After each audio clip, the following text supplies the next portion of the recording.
Okay, we'll get a start. So, good evening, everybody, and welcome along to this Farm Advisory Service webinar. So, this is part two of the Sustainable Sheep Systems Series 4 entitled Consumer Driven Sustainability.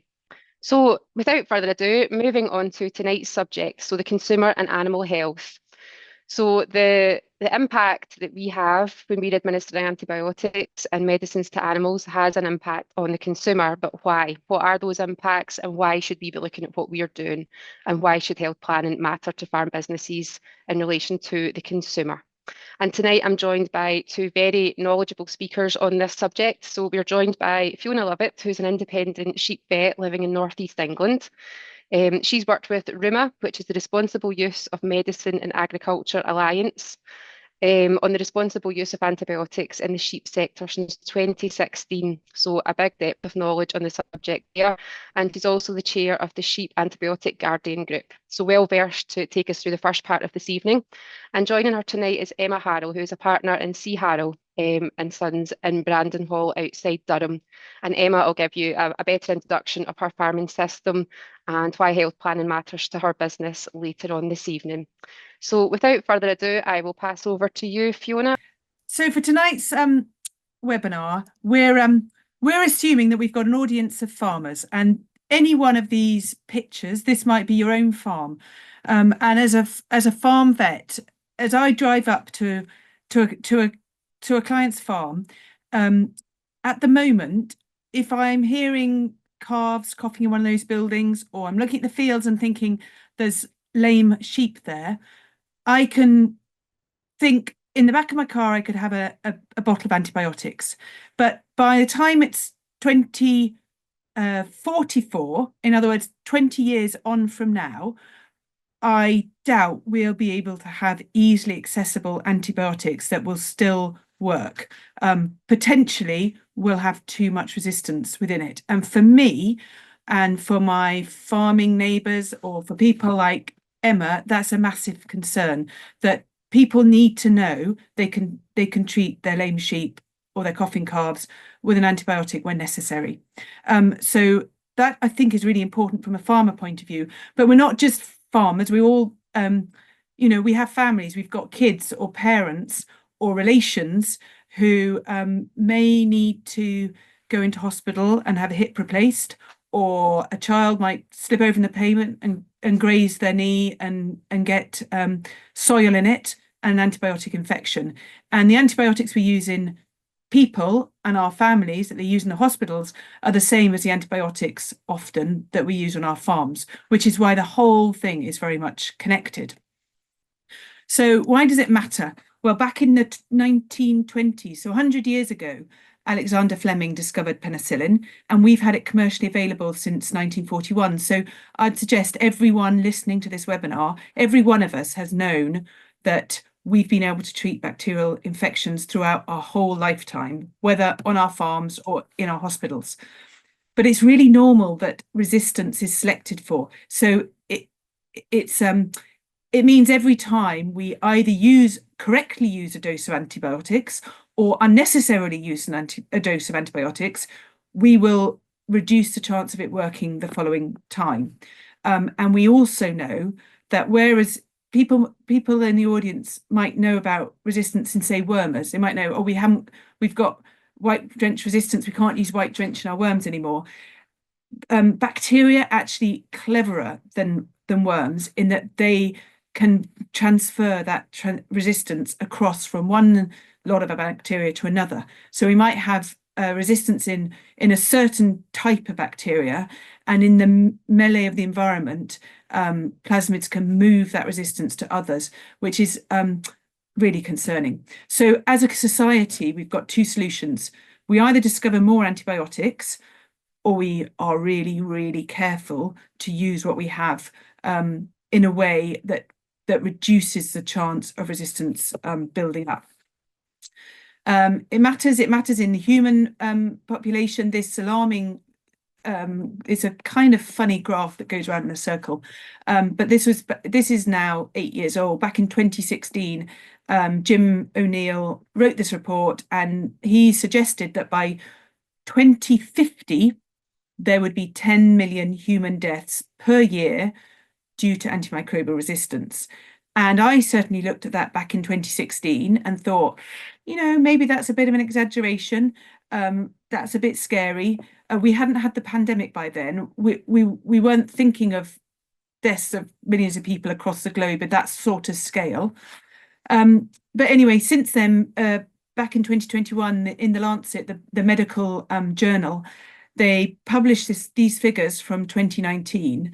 And in that year, so 5 years ago, there were 1.27 million deaths, human deaths, attributable, actually directly caused by bacterial antimicrobial resistance, and pretty much 5 million deaths associated with. So the person may have died of something different, but alongside bacterial antimicrobial resistance had something to do with it.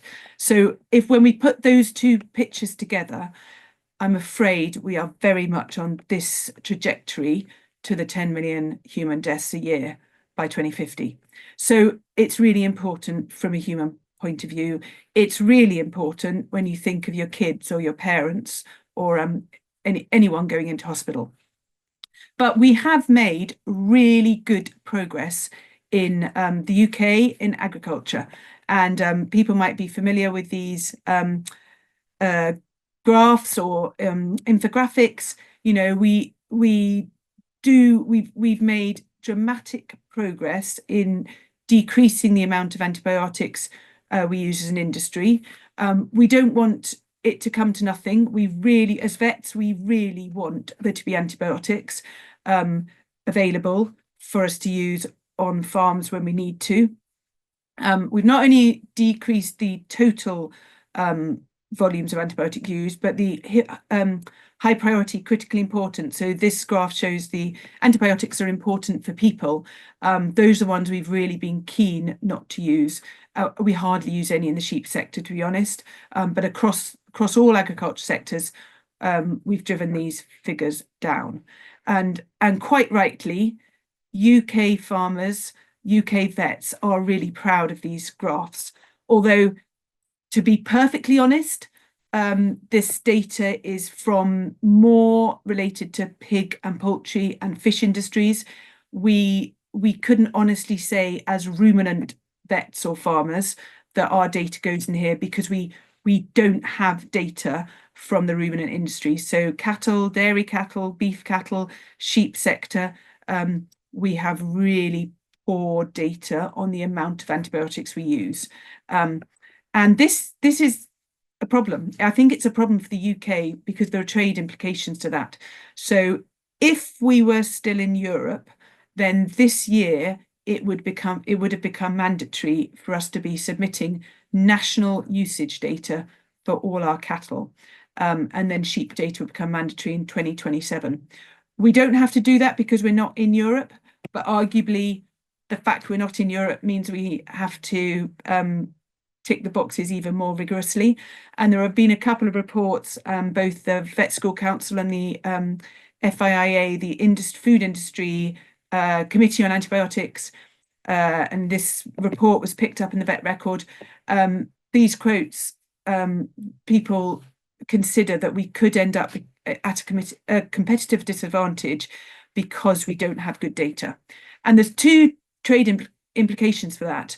One is that the EU, where we sell most of our lamb, certainly, and a large amount of our beef and some of our milk, the EU demands trade equivalency from all their suppliers, and they'll say, well, why can't you supply the data like our EU suppliers can?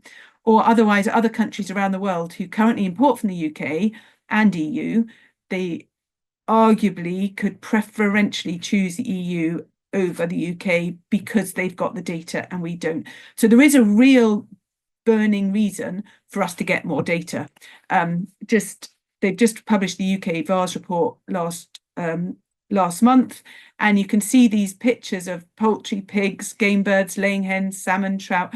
All these industries have had high levels of data on what antibiotics they're using.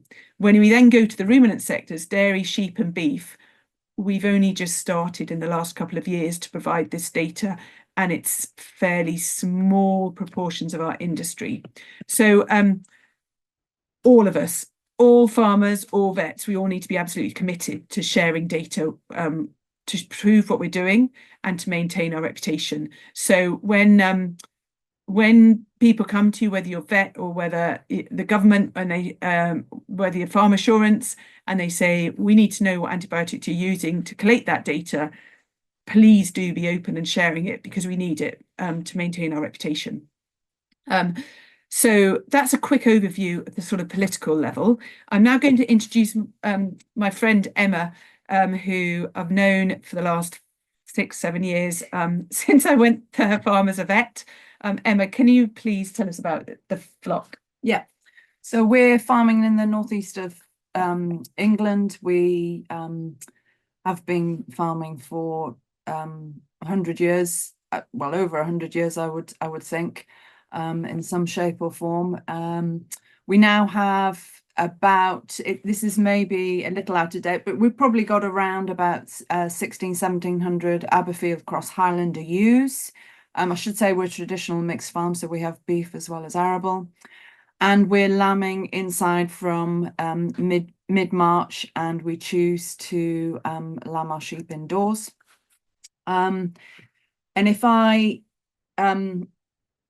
go back to when I first met Fiona, it was when I first came back onto the farm. So I haven't always been on the farm. I went out and did something else, and then came back and got heavily involved in 2016, 2017. And at that time, we had slightly more ewes. We had mule ewes.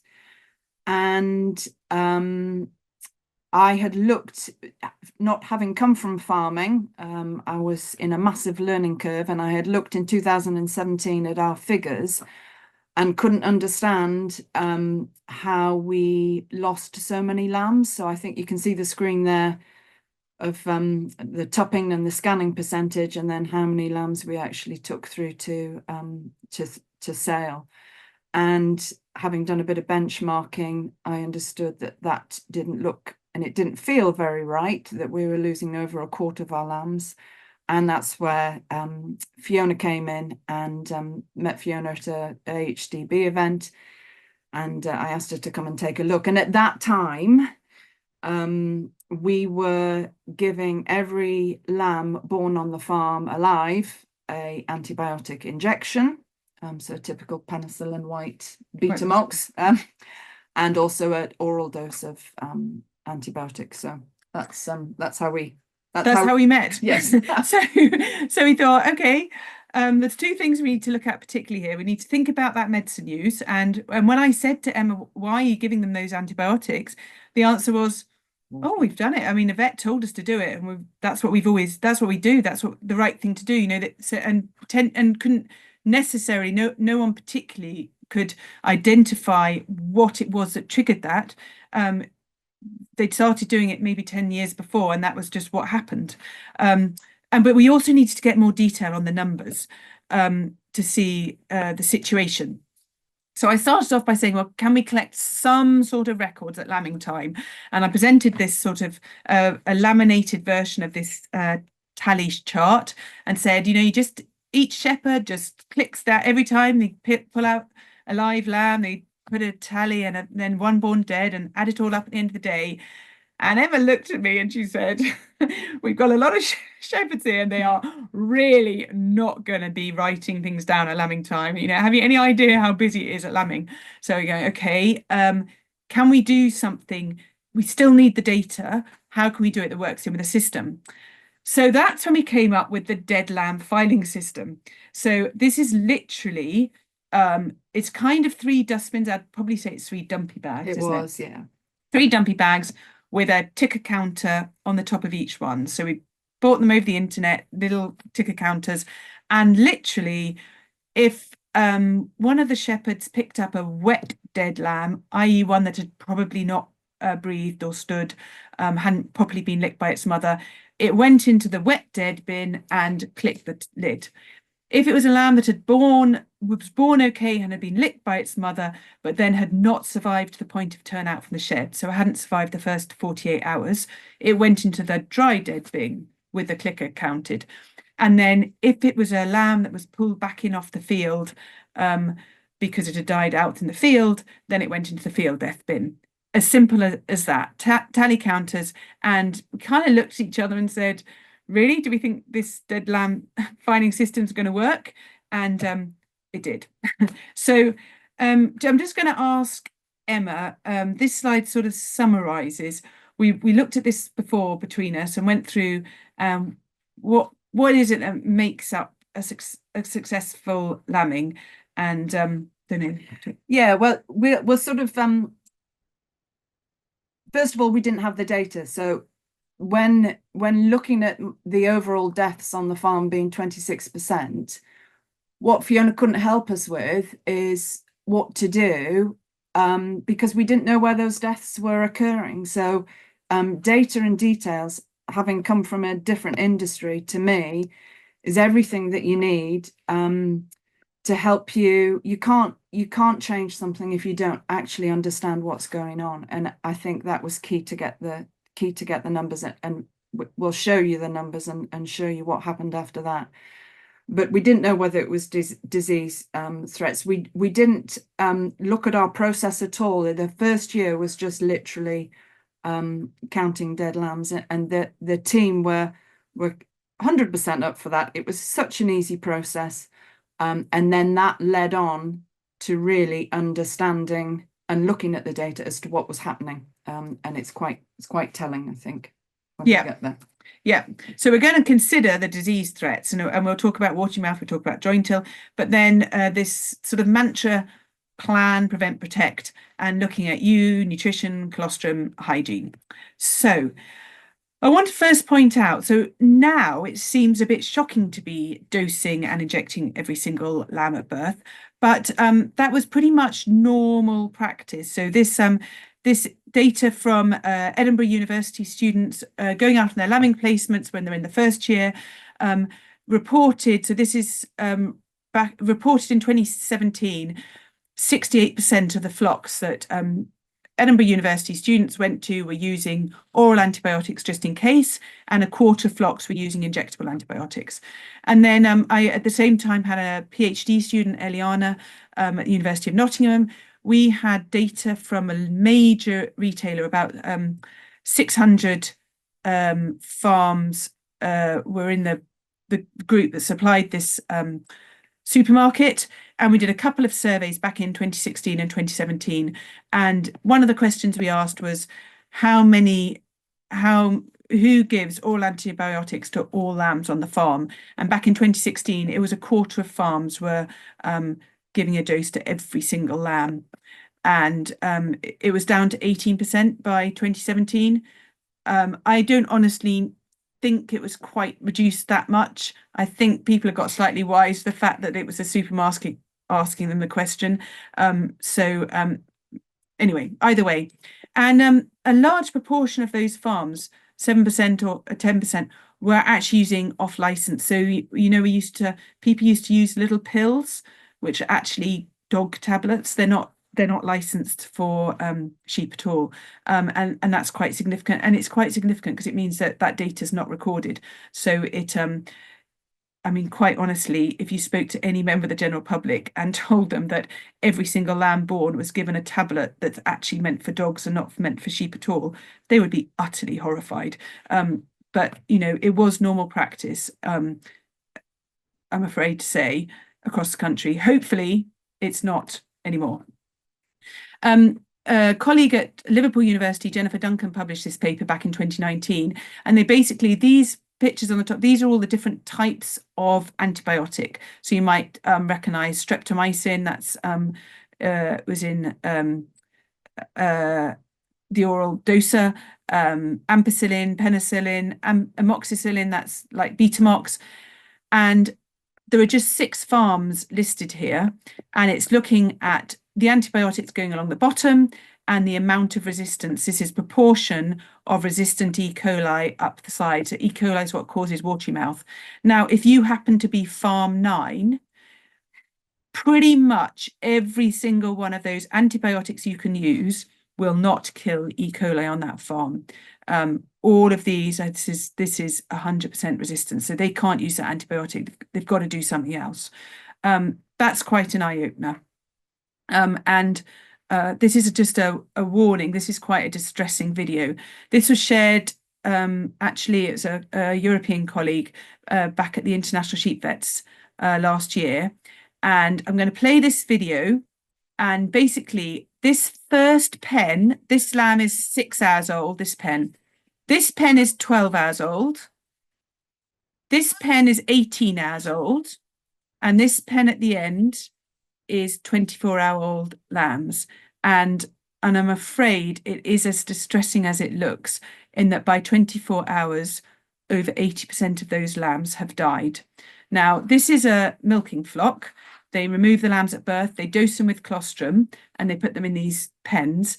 The man who showed me this video, he said, what would you do about this? And I was, my jaw dropped, and I was like, you're asking me what to do about this? You know, utterly horrific. I've never seen a situation quite as bad as this. And so I said to him, well, you know, are you giving, are any antibiotics working? And he said, honestly, if we give them an antibiotic at birth, then we can't even the moribund ones won't recover, because I think that's literally killing off any of the good bacteria, and only the resistant ones are then the nasty E. coli's are going rampant. So hopefully there are no British farms in this situation. As I said earlier, the situation in Europe is now they've got much tighter controls. There is no way anybody's allowed to use prophylactic antibiotics, which is actually the situation, the new VMR, vet medicine regulations in the UK. No one is allowed to give prophylactic antibiotics routinely to every lamb anymore. And this is the reason, because we don't want to be getting into this sort of situation. You have to be working with your vet to find out what to do. And please don't think you have to dose every lamb at birth. It's not a viable option anymore. So we'll go back to this and what makes for a successful lambing. So we're considering the disease threats. That was our watery mouth bit, and then plan, prevent, protect. And I'm going back to Emma. She's going to explain to us the first couple of years of the dead lamb count. Yep. So the first year that we counted, so Fiona got involved with us in 2017, and in 2018 the job was basically to understand where the lambs were dying. So the quarter of all lambs that were dying across the year, where actually were they going down? And obviously a high percentage of those were going to be at lambing time, but then we didn't actually know what part of the lambing process that they were dying. So 2018 was the first year we started counting with the clickers and the dumpy bags, the 3 different categories. And it was, I have to say, I just I hope you don't mind me reminding you that prior to 2018, every single lamb was getting this 2 lots of antibiotic. We got into 2018 and we talked to the team about not using the antibiotic anymore. And then we started counting dead lambs, and it became very apparent. So if you look at the second group of bars, which represent dry deaths, so those deaths within 48 hours, it became very apparent after 10 days to 2 weeks that I got a big shock about how many lambs were going down in that first. We managed to get them out alive, but then they were dying, and that clearly to me was something to do with the disease and their ability to fight off whatever infections that came, and Fiona obviously helped us with that. We had a reset, so after 10 days of this happening, we got all the team back into the office and said, look, this is great, we're getting some really good data, but this is quite frightening. Can we just clarify what it is you're doing, what the process is when you're coming across what might be higher risk lambs, so things like triplets or lambs from older ewes or ewes that might not have been in such good condition. And I don't know if you wanted to talk through this, but it became apparent that actually the message of we're not using antibiotics at all wasn't quite received correctly, in that they weren't doing the assessing, which is shown on this slide. So they weren't necessarily looking for the things that might be at risk, that needed a bit more colostrum, that needed a bit of help. And as soon as we'd done that reset and we went back and clarified about what the weaker lambs were going to be, or those at higher risk, the deaths slowed down dramatically throughout that lambing time of 2018. And really, it's because you had the data, like, so the shepherds had taken away, okay, we're not allowed to use antibiotics anymore, but they'd gone really cold. They'd been too dramatic about it. And it was only Emma picking up the data quickly that we could really quickly come in there and go, hang on a minute, guys, that's not exactly what we meant.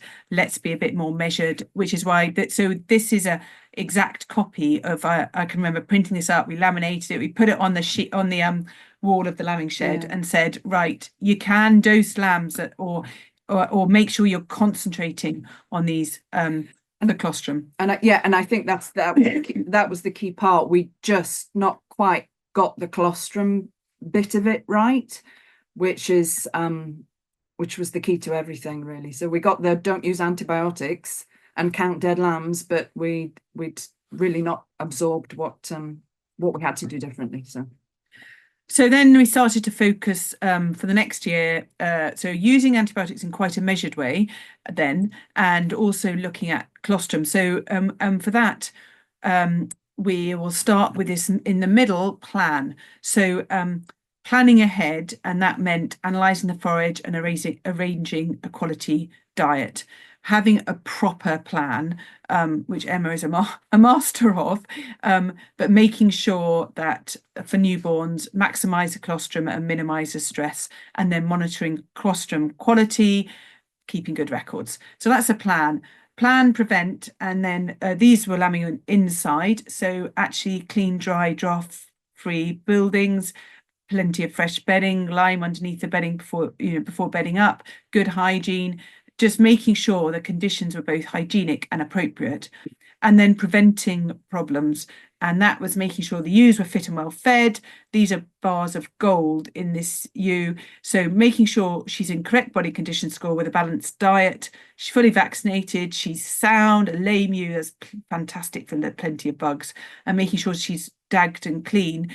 And then she's best placed to produce good quality colostrum. And it's only when lambs have good quality colostrum that they're properly set up. We've actually worked this through with the Sheep Vet Society, and you may yourselves have used Spectam Scourhort in the past. That was withdrawn from the market a couple of years ago, and at that point Sheep Antibiotic Guardian Group and the Sheep Vet Society drew up some core rules to help vets, to help guide vets, to help them guide their clients. And the first rule is focus on colostrum, on nutrition, on body condition score, and hygiene at lambing. In other words, that plan, prevent, protect. And then pointing out to both vets and their clients that routine prophylaxis, i.e. routine preventative antibiotics just in case, is not appropriate. So just because you may have needed to start using antibiotics last lambing does not mean you can just start using them this lambing. It is not appropriate under any circumstances. And that's what the new vet medicine regulations make it absolute no-no. You are not allowed to routinely use prophylactic antibiotics anymore. If your vet puts targeted use in place as preventative antibiotics, they must do a health plan, and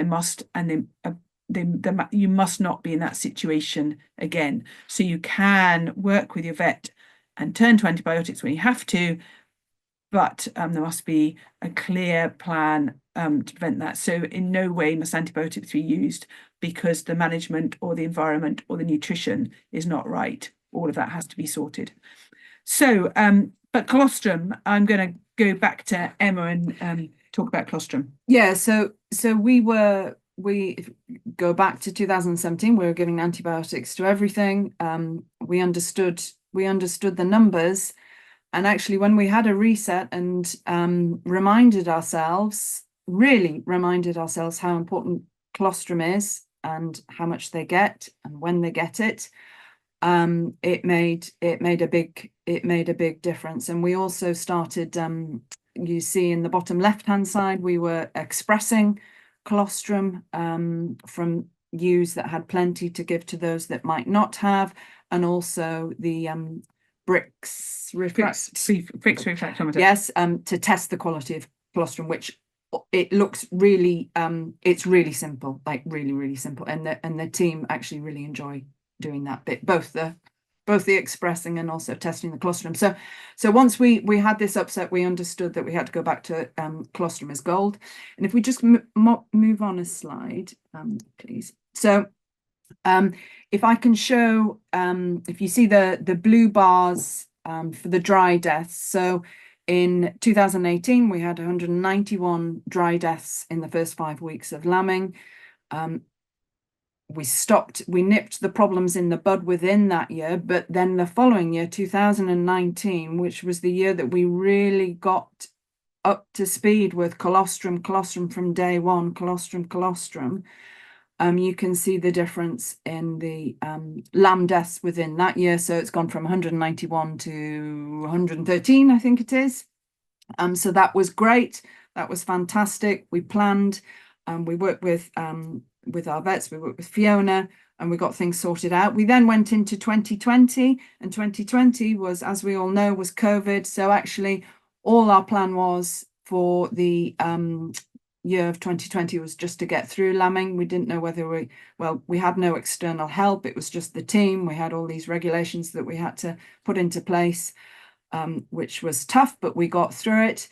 And then in 2021, having come out of the sort of COVID restrictions to a degree, we stumbled into lambing time, and it was very much my fault. And I didn't talk to the team before lambing. We just fell into it and we did it. And I expected things to improve like they had from 2018 to 2019. And I couldn't understand why they hadn't, but then I realized, you know what, Emma, we didn't plan properly for 2021.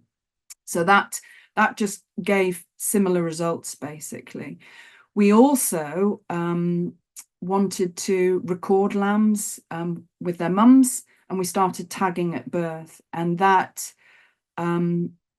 very noticeably brought up a whole new problem of joint ill. And we had, from being able to count on 2 hands the number of cases of joint ill in previous years, we had probably about 35-40 cases of joint ill within 2021. And also we use a post-mortem service to understand why sheep are dying that go down. And we had post-mortems done on about 20 lambs during lambing time, and sure enough, about a third of those were navel ill. So you wouldn't see it as joint ill, but navel ill was identified as the problem. So the infection had got in and had travelled and had eventually killed them further down the road. And I think that some of the field deaths would have been within that as well. So again, goes back to the process and the colostrum, etc., etc. So I'm just going to talk about joint ill. It's caused by bug strep dysgalactiae, and the sources of the strep can be the ewes. The lamb can pick it up as it goes through the birth canal. The ewe can shed it in her milk or on her teats. It can harbour on stomach tubes and bottle teats, or on a shepherd's dirty hands. So some of the important strategies for controlling joint ill is thinking about absolutely everything that related to these sources, and that could be disinfecting, constantly having Milton to disinfect your teats, your bottle tubes, making sure hands are washed, or use gloves and change them regularly, or have warm water and soap. Bear in mind that the Streptococcus galacti survives well on dry straw. Sometimes we see joint ill on extremely well managed, clean lambing sheds. It's not just a disease of unhygienic conditions. It can well be in good conditions. But absolutely anything that breaks the skin surface on a lamb, whether that's through the navel, whether it's a wound from docking or castration, whether it's in through the nose or mouth from one of these tubes, or whether it's ear tagging, any one of those can mean the bug, the Streptococcus galacti, goes from outside the surface of the lamb inside. So again, we say plan, prevent, protect, consider everything. Strict hygiene, as I've already said, and it may be that your vet does advise you use targeted antibiotics where it's necessary and on a risk basis.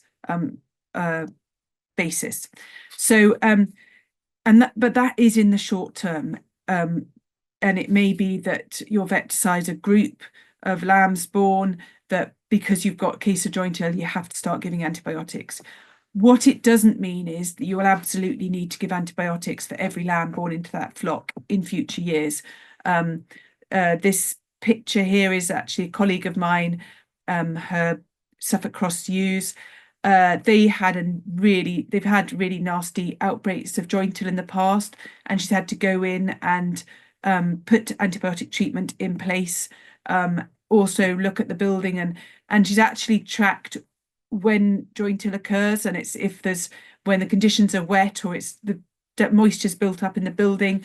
Sometimes for people it can be that a lamb whose mother's Streptococcus galacti, the lamb's picked up the strep going through the birth canal.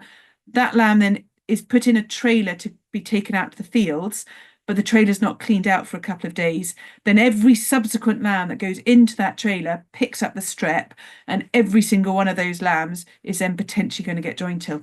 It's just, as vets, we have to work through all like the total attention to detail and work out why that flock is getting joint ill, and there's a lot of bases to cover. Naval treatments are really important. At Harle Farms, they started double dipping with iodine. But whatever product you use, it must dry the navel. It's got to dry the navel quickly, and it's got to kill the bugs. Now, I'm going to very quickly tell you about this quite exciting project we've just done this year just gone. We did a randomized control trial. So basically on 11 different flocks, we got data from 6,840 lambs. And before lambing started, I got the shepherds to alternate their treatment. So they'd do iodine on one lamb, and then the next lamb, they'd use this no-back stuff, and then iodine on the next one, alternate the treatments for the navels and also the ear tags. It took some time for all the data to come through. And they're all farms that are signet recorded. So they're all farms that are already collecting data, and we can show really clearly that the mortality in the lambs that they used iodine on the navels was 8.3. The mortality in the lambs where they used no-backs was 6.5, and that's across the 6,800 lambs. It's really robust data to show, oh my goodness, I was expecting it to show that there was an equivalence between the two. It actually showed that this product is really quite exciting.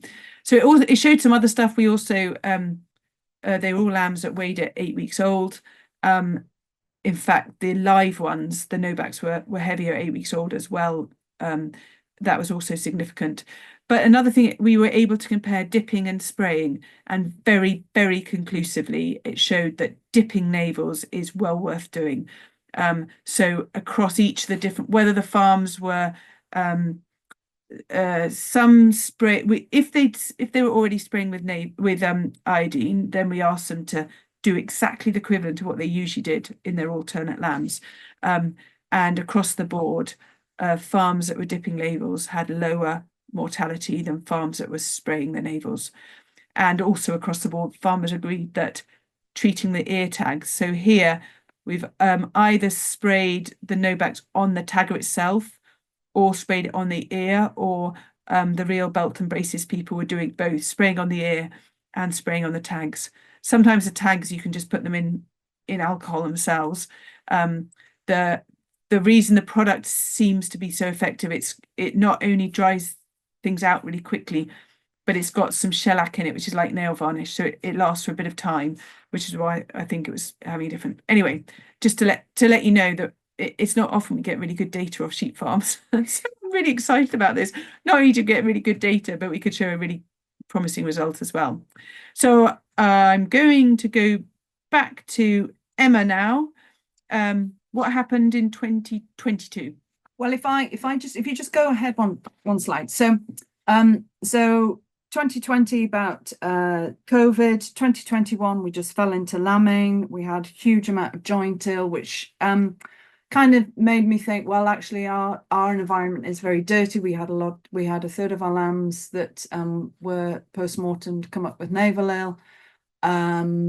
So we had what I would call a reset within the team, and the top left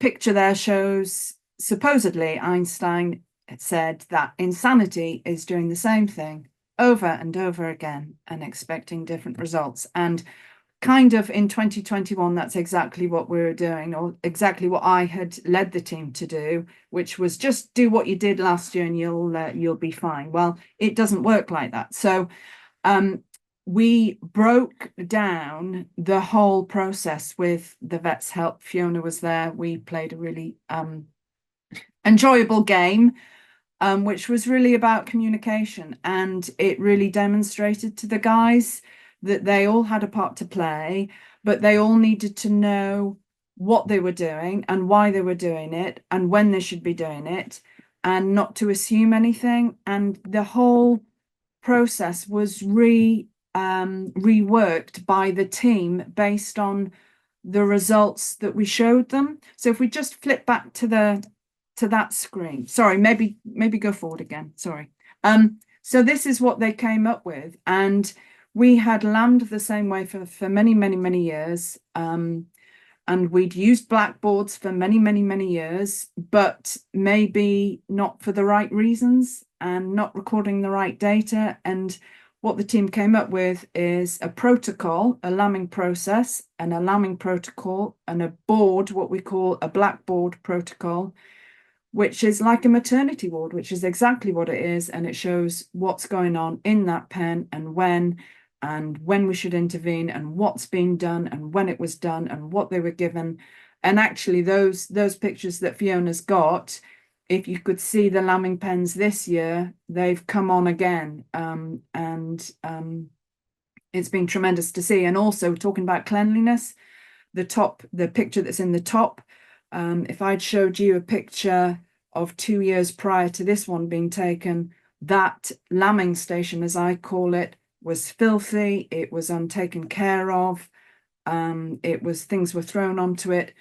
Whereas when we understood what goes into creating cases of joint ill and navel ill, the team completely revamped that, and that's been kept spotless as it can be in a farm environment. But we do believe that the team designing the process and identifying what they wanted to do has really helped. So we then go back to a slide. So this is what happens. So the final bar on these three areas show that not only did the wet deaths go down, that was another change in the process. The ewes used to go outside during the day. As of 2022, they stayed in during the day. So that had a benefit to getting live lambs out. But actually the dry deaths was the big focus for us. And that was about cleanliness. It was about colostrum, getting it in, making sure you're communicating. How long's that lamb been born alive? Has he had his colostrum? Have you checked? Has he had his navel dipped twice? So all of that led to this another jump down, which was fantastic in 2022. So that was great, but that was through the team breaking the process down, knowing what was important when it came to colostrum and cleanliness and navel dipping. I think on that note, well, what we could do is we've got the data then for 2023 and 2024. Just to quickly summarize, because I would like to leave some time for questions. Certainly going into 2023, it was a field death that you were worried about, wasn't it? So having made a big impact on the dry deaths in 2022, in 2023, we realised we had quite a lot of pet lambs. We realised that a lot of the field deaths were actually, if you had been made a pet lamb in 2022, you were 17 times more likely to die in it as a field death, basically. And through that data that we'd gathered, we realised we had to focus on the field deaths. We had to focus on pets and what was happening with the pets and had they had enough colostrum. And actually, it again changed the team's mentality. They started adopting things on. They started making sure that if there was no option but to make a lamb a pet lamb, that it had its colostrum at the right time and throughout a 24-hour period. They reworked the process for pets again. And that's where you see the difference in that orange bar. The second bar on that third block is the dramatic difference in the number of pet lambs, but also the deaths from the pets. And then, of course, we had a hiccup this year that's just gone, and absolutely explainable. That was pretty much to do with the season, and a lot of the field deaths were things that were going outside, and we had a horrid, wet, cold lambing time. So not to say that's not going to be looked at this year, but I'm pretty confident that the team carried on doing the right things, and that was a seasonal event rather than anything else. And there's very few people who wouldn't say lambing, just 2024 lambing was hideous, wasn't it? Lots of cold and wet, and that a lot of people found problems. And so, but you've got the data and you can explain why things have happened. I'm just going to stop sharing my screen, I think, Hazel, because I think we want to probably have time for some questions. Yes, indeed we do. And I'm a bit conscious of time, but I'm going to ignore it because that was an absolutely fantastic presentation. So much information provided there and plenty to go at. We've got lots of questions for you. First of all, I would actually like to thank you, Emma, for such an open conversation about, that's a staggering amount of deaths to start off with. And I know at lambing time, like 2024, I'll totally agree with you. For many farmers, I don't know many people that will say, oh, this year was a great lambing. So, that's when you're going through it at the time, you just need to keep going. You don't have much choice, but actually sometimes the hardest part is to look back and talk about it. So to give such an open and honest review of that is just fantastic. But where you've got to, a 60% reduction in deaths, that's over 300 lambs. That's a substantial 5-figure sum, back into the bank account. So if there's ever a promotion for doing some health planning and getting your vet involved, that's definitely it. So we'll start with some nice easy ones first. And again, I think the trial with the iodine and the Novaks was really interesting. And we've got a question, what is the cost difference between the two products? Obviously, iodine was actually probably the same down in England, but in short supply in the last couple of years. And a lot of people were wondering. A couple of years ago, iodine tripled in price. Yeah. I don't know. I don't know. I don't market Novaks myself. I understand it's about £30 for 500 mils, which I think it's probably a little bit more, but I don't think it's massively more than iodine. It works. What they suggest is 16 pence per lamb for the Novaks. 16 pence per lamb, and going on the reduction in losses from the back of that, it's a no-brainer, really, isn't it? Well, yeah, 2% reduction in mortality. So that data is so robust as well. So when you multiply up the price differential of keeping lambs alive, and then you said that the weights were slightly higher from the lambs treated with that product as well.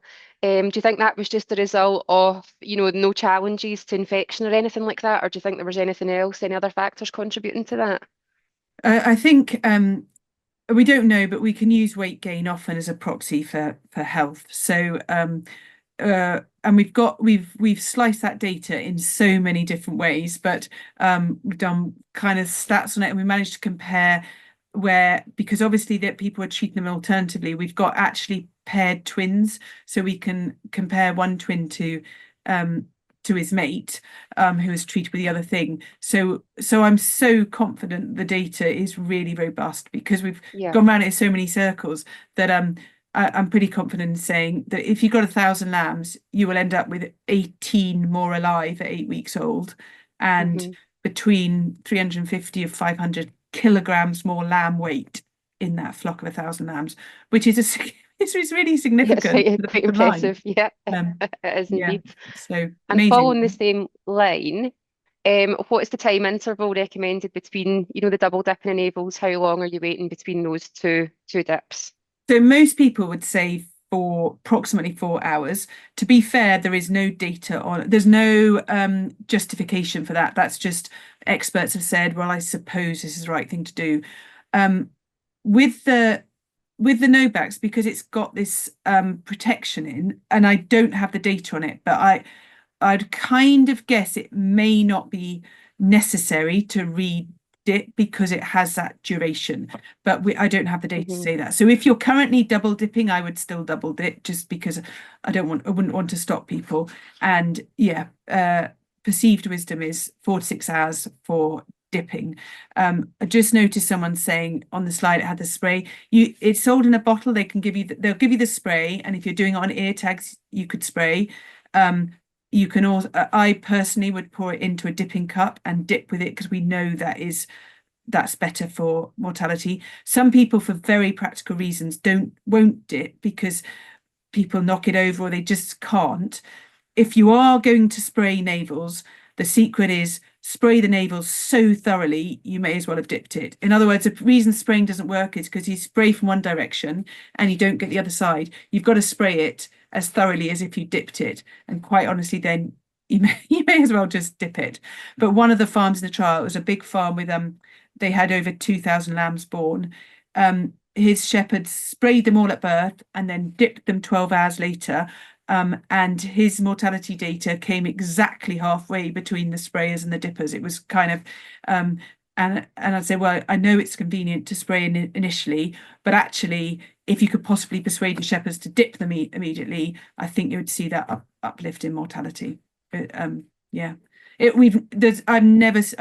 a lot of research of literature. We don't have anything like that sort of numbers of recorded data on naval treatments. So we've always said it'd be probably good to dip. Now we know conclusively, definitely do that.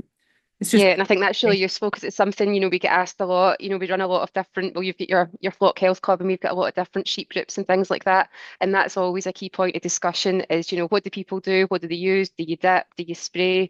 So I think that's, really conclusive results on that subject. Definitely. And if you can't do anything, spraying's better than nothing by a long way, and spray thoroughly, Yeah, my son likes to do the spraying, and it's half a bottle of product gone and you're yet to find a bit on the lamb. A quick question for you, Emma. Just obviously we've got your losses and things through that 7-year period. The number of ewes that you've put to the top, obviously it was just over 2,100 back in 2017. Did that remain consistent, the number of ewes tucked within the flock? No, it didn't.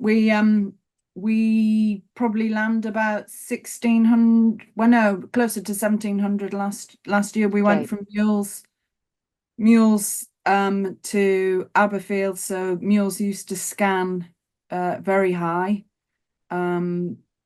and Aberfield's scanned higher last year. So actually, some of the figures are because we expected more lambs last year. You can look at the lamb deaths and think, oh well, she's the number of lambs expected's gone down, but it's the percentages that that's important. And there used to be, I shouldn't say this, but why not share? But the old motto was, well, if you have more lambs are going to die.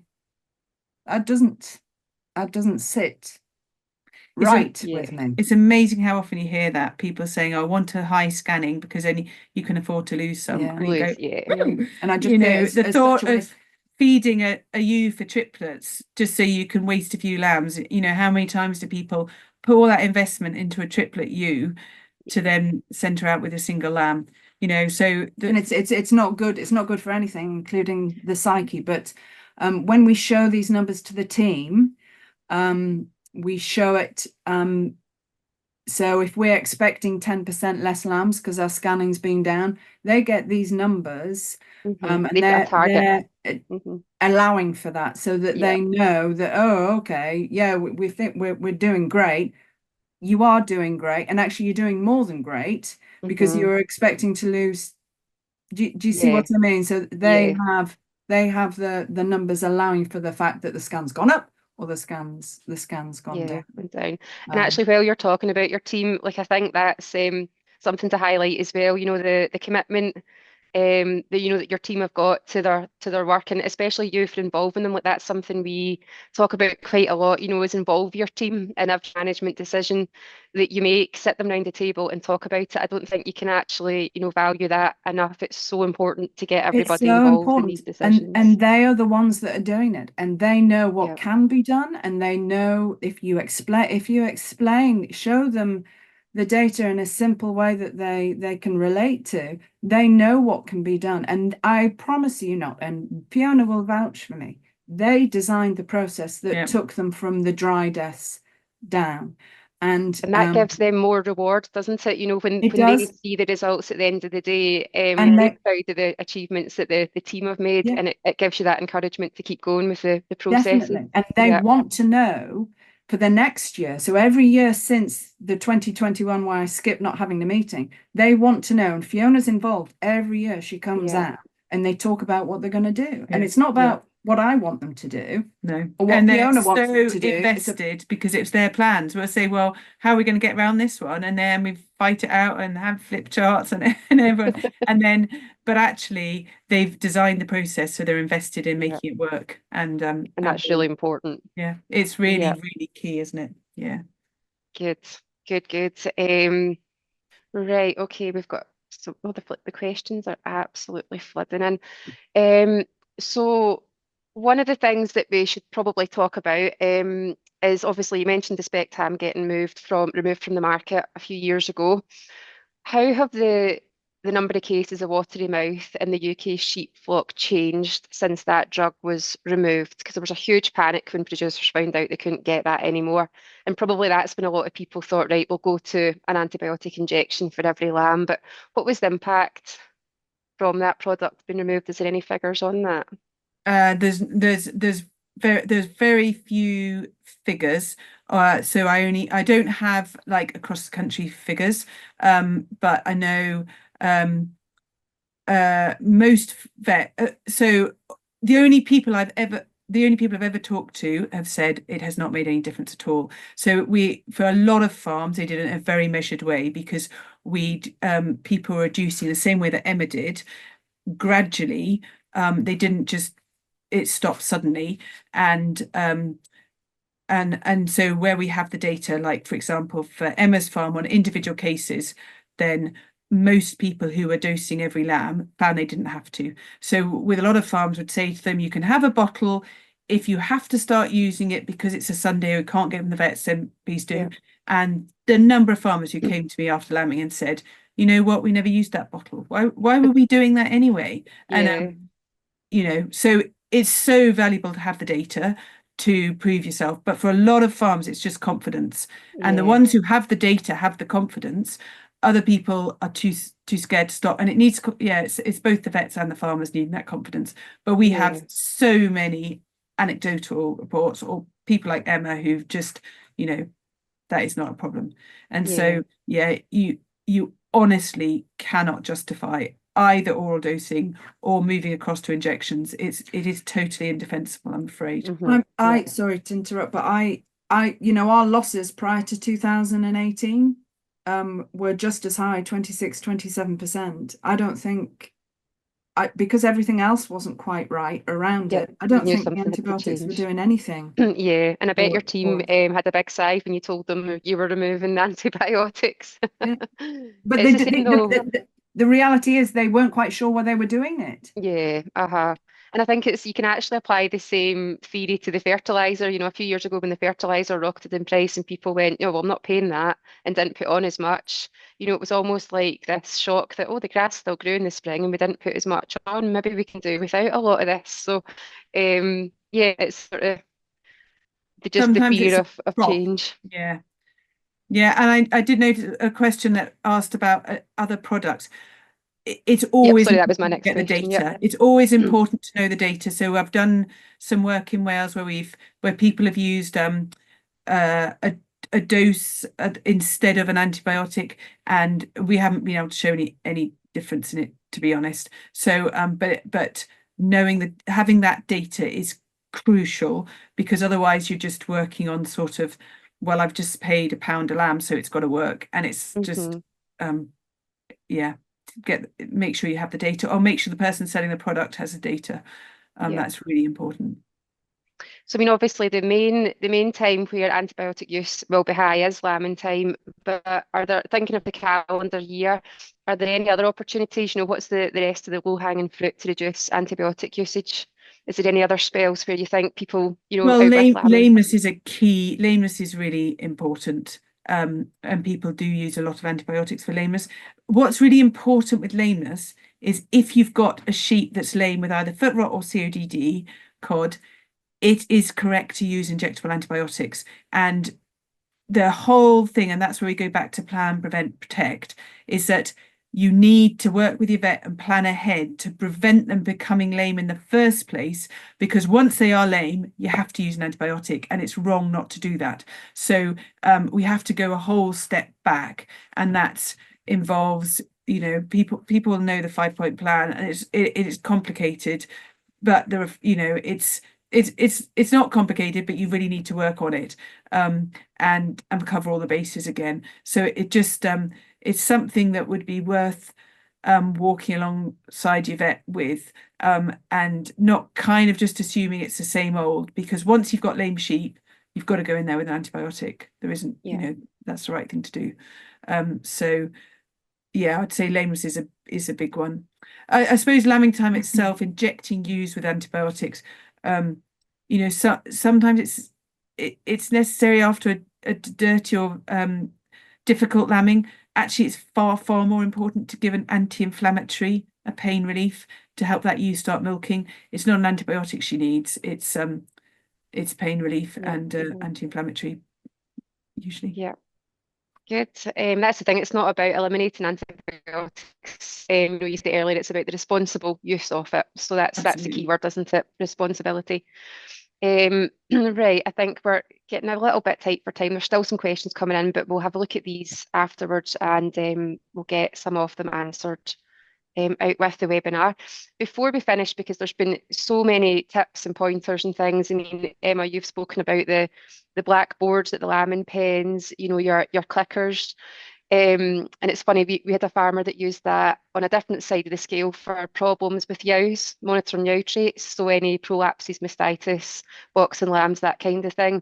But what they did was they covered the numbers, so that actually you could see you had the clicker, but you couldn't see the numbers, and then they revealed that at the end of lambing time, so they weren't getting depressed through lambing, seeing how high they were going. Excuse me, going. Do you do that, or? I do. They have a set. You get a gut feeling how it's going. Yeah. I give them an update after 10 days.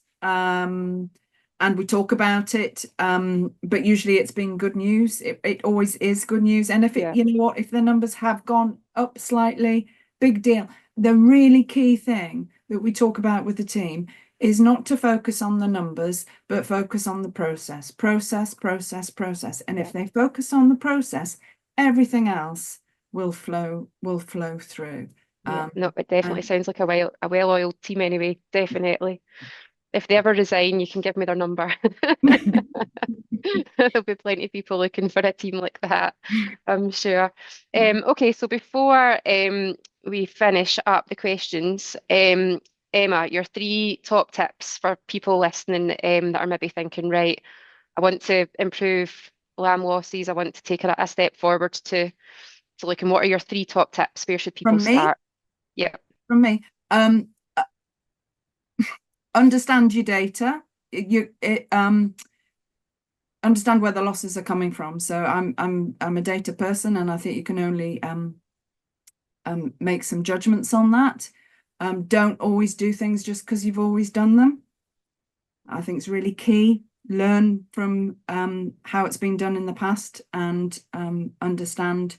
Don't keep doing the same things and expect different results, because that is Yep. insanity. And if you are fortunate enough to have team around you, recruit them into the whole process, because they come up with some really great stuff if they feel involved, and then you hold them accountable to their process. Excellent, thank you. And Fiona, the same over to you. What are your 3 top tips? I think to be encouraged. So I think it's sometimes I'm not going to probably come up with 3 because I haven't thought about it in a second, but to concentrate on the details. So the marginal gains is really important. Don't think, oh, everything will be so much better if I had a different breed or if I had a different farm. You know, where you are and just working on the details. So you're not going to find the magic answer, but attention to detail. Be encouraged, because it's very easy for us to talk ourselves down, or to be kind of, cross or upset because we haven't got antibiotic, we can't do this, we can't do things we used to.